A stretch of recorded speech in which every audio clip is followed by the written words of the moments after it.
You better believe it. NFTs and NFT marketplaces are absolutely booming this year. And I know the markets right now are red and there's a lot of doom and gloom, and the fear and greed is at the lowest levels they've been in years.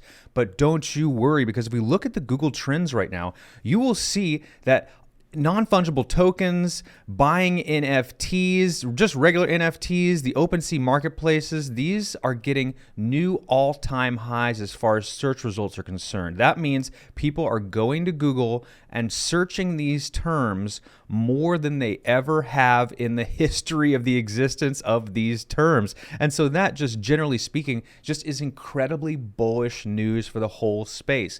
I think NFTs are just starting. And a lot of people want to say this is a bubble, it's overpriced, the tulip markets, blah, blah, blah, blah, blah. But I beg to differ, because if you look at this article right here, you will see that NFT markets hit 22 billion. The entire market cap of all NFTs is only 22 billion. Now, to put that into contrast, Shiba Inu coin is about $30 billion. Ethereum is a couple $100 billion. Bitcoin is almost $1 trillion, its entire market cap. So contrast with the fact that every NFT, every single NFT in existence piled together is only worth $22 billion. That is less than a single coin in the top 25. That's a fraction of some of the coins in the top 5. So that just tells me that the whole space has just begun. The money that could potentially flow into this space hasn't even started yet. And I've got all kinds of articles to that fact. 2.7 billion in NFT sales recorded last month. These are record numbers. Interest in Bitcoin and Ethereum slides, but trends say that NFT queries are skyrocketing, and here's the evidence to that fact. We have new all-time highs. People are searching for these terms as a store of value, as a way to make money, and as a means of cutting the cord completely, separating themselves from the corporate world and trying to start their own side hustle away from the shape-shifting lizard elites who control the stock market. Am I right? Am I right out there, my nieces and nephews? We all want to break free. We don't want to do the 9-to-5 grind anymore. You don't want to sit in traffic anymore. You just want to create your art and sell it. And I think that's a beautiful thing about the NFT marketplace in general, is it allowed these artists, these street artists, who are just selling their wares on the subway for $5 to $10 a pop, can now make the exact same art, digitize it, own the copyrights to it, and make 10 to 100x what they normally would on those prices. So it is a great time to be an artist. And without any further ado, let's dump into some of these NFT marketplaces. The big one, the big daddy of them all, is Opensea. If you've been involved with the space at all, you've probably heard Opensea a couple times. You know, us pirates out in the bay, out in the sea, causing havoc, you know, selling our wares and goods out in the open sea. This is where most artists have found their home. And this is where the big ones are, you know, Bored Ape Yacht Club, you know, what's the other one? CryptoPunks. Oh, wow, CryptoPunks has slid quite significantly since last I checked. Cool Cats NFTs. You know, there's the world of women. That we got to get more women in the NFT space. That's how and it's glad to see it's up 500%. But this is the big daddy of them all. The reason people flock to this site is that it offsets the gas fees to the buyer. So in previous iterations of NFT marketplaces, you would post an NFT and then you would have to pay a minting, or what's called a gas fee, in order to get it online before people could even view it, which was quite an investment, you know? Like, you would have to put up some of your own money just so that people could see your art and then make a decision whether they wanted to buy it or not. Whereas with Opensea, they let you post it for free, and there is no minting or gas fee until the buyer buys it, and that fee is passed on to the buyer. And so this has been a huge movement for the entire space. It's allowing artists to just post and try things out and see what works and what doesn't work in real time. So it's been extraordinarily helpful for the space in general to have that kind of flexibility. The next one is Wearable. Wearable allows you to pin smart contracts to your NFT art so that your users can get additional benefits from holding these tokens. And we got some fun ones up here. I saw that Prego sauce. But these are really cool kind of 3D motion NFTs, add a little more shebang to your buck for what you're paying for. It's got a little bit more modern look. I like websites that have a darker tone to them versus the kind of white, kind of blaring white, hurts your eyes kind of. This is more pleasing, and it also contrasts with the art a little bit better. But enough about the website design. This is another place where you can buy, sell, and trade your NFTs, and you want to have additional use cases to them, aka smart contracts. This is where you want to stop. Nifty Gateway was one of the first ones in the space. It's lost a little bit of steam when competing with Opensea and Wearable. And of course, the big daddy of them all, Crypto.com. I think you've seen some of their advertisements with Matt Damon. They just renamed the Staples Center. This is a force to be reckoned with. They are coming in hot and throwing haymakers. And so if you were just now getting into the space, I might urge you to consider putting your stuff on Crypto.com because it's had such a significant push forward in the last couple months. And I would be truly surprised if I don't see a Super Bowl commercial for Crypto.com this year. They had one last year, remember the Matt Damon one. So I'm pretty positive that they're going to have another Super Bowl commercial this year. And I'm going to put money on the fact that it might be an NFT advertisement of some sort. So don't hold your breath, but at the same time, I got $100 on it. It says that there's going to be an NFT Super Bowl commercial. Bet your bottom dollar and give me that bottom dollar because I just won the bet. Okay, that's all I got to say about that. And the other one that's been kind of creeping in the wings, everyone's wondering what's going on here, is the Coinbase Nft Marketplace. Now, for those of you who are uninitiated, Coinbase is the largest marketplace for Americans buying cryptocurrency. So if you live in the US and you tried to buy some Bitcoin and Ethereum in the last couple years, you probably did it through Coinbase. Statistically speaking, you probably bought and sold here. And so they have been kind of dragging their feet in coming out with their NFTs.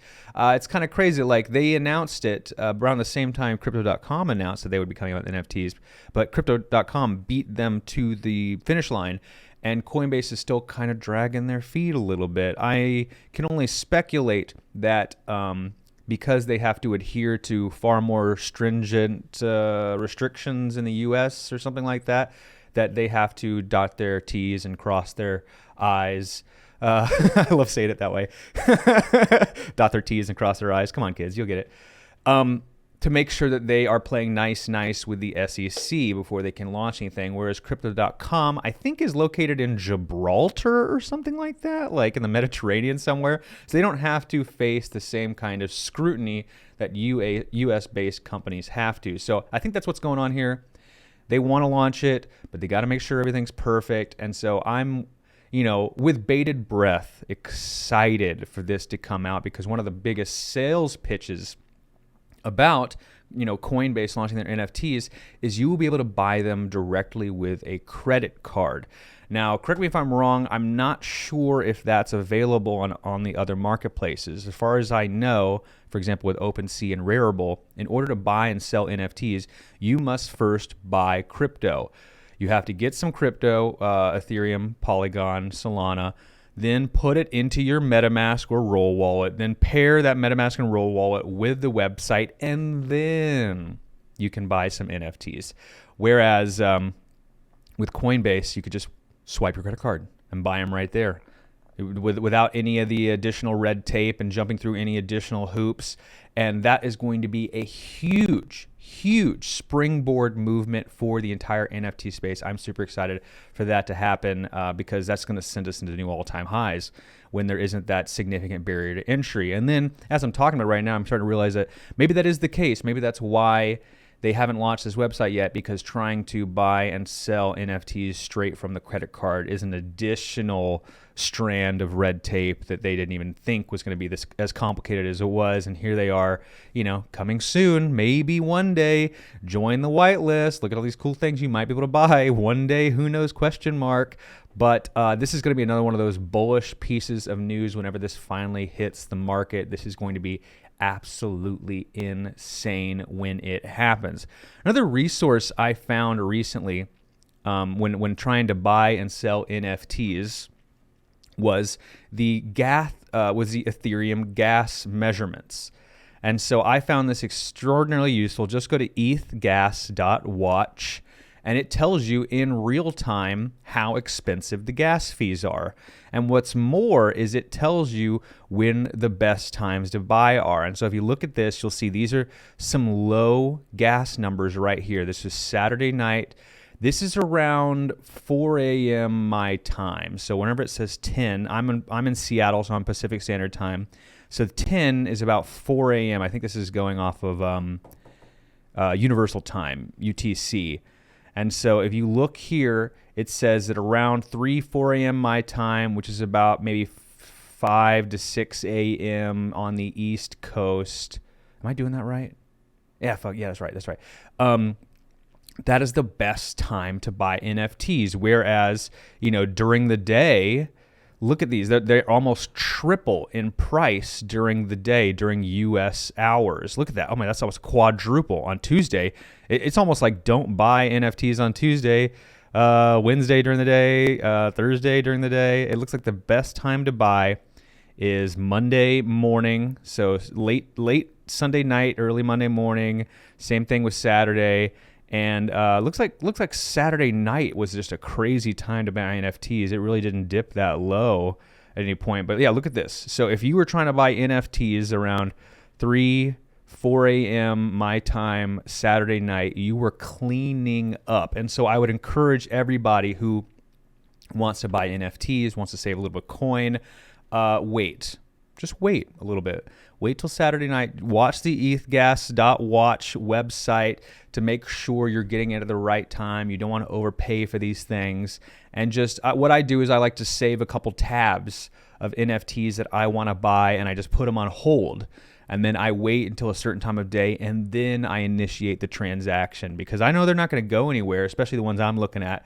Because I want to get stuff that's not really being looked at as much. I don't want to be buying things when there's an absolute craze going on. And so I put them in a tab. I wait for the right time, and then I pull the trigger whenever it's the most appropriate time. Just watching my gas fees whenever they get to the lowest point. So it's kind of like in the middle of the night, right, is the best time to buy and sell. Set your alarms. Go to bed early.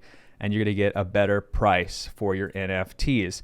And this is the other one I wanted to touch on. We saw some of the big ones here. There's Opensea, Wearable, Super Rare is another Ethereum-based NFT marketplace. I did not mention Foundation is in there as well. Nifty Gateway, I kind of briefly talked about there. I have my top 4 that are here featured in my icon here. But let me pull this up here. We got Mintable, Maker's Place, Stacks Art, XTX.NFT, Byzantian. Yeah, I'm saying that right? Byzantian? Okay. Known Origin, Air NFTs, Tofu NFTs, Treasure Island. There's all kinds of places where you can buy and sell NFTs. So you can also check this out. This is the top 20 NFT marketplaces where you can buy and sell digital collectibles. So this is huge.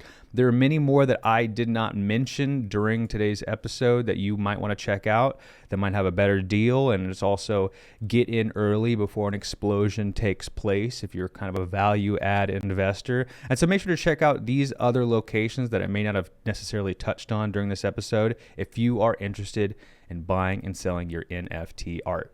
The Fun Uncle League Loungers are 200 unique tropical-themed NFTs that are packed full of unlockable content, access to exclusive events, airdrops of free NFTs, and a digital download of my first book, Fun Uncle: Common Sense for the Greater Good. But I know why you're all really here. You want to hear about the $500 in Ethereum prizes I'm making available to my true die-hard fans. And all you gotta do is follow the links within the unlockable content, and you'll find a series of riddles. First one to solve any one of these riddles and email me the answer, you're going to win the prize. I'm making 5 of these prizes available between now and NFT Las Vegas, March 22nd through the 25th.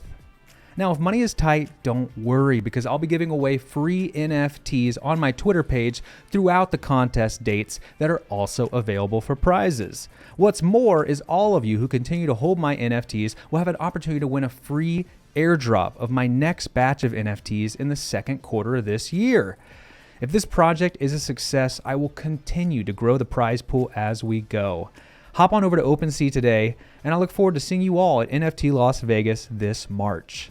Well, that's the long and the short of my new NFT project I'm excited to share with you guys. It's just my Genesis batch of NFTs is a way to grow my community, grow engagement. At the same time, I want to give back to my true diehard fans. So check those out on the Opensea Marketplace right now. And that's all I've got for today's episode. Thanks so much for being here, watching me, and contributing to the Lad City community. I'm just excited for this year, to be honest with you. There's so many cool things in the works that we're talking about behind the scenes. We had a really productive town hall last week where the community came together, and we're building new facets of the Lad City community. We have new leaders stepping up in this space to take charge on some initiatives. And it's just truly exciting. Honestly, we're doing some cool stuff. I know the markets are red. There's a lot of doom and gloom, but things are green and exciting in the Lad City community. And I can't wait to see you, my new viewers, there in the Lad City space in the coming weeks. So that's all I got for you. Thanks for tuning in. You can see me next week, same time, same place.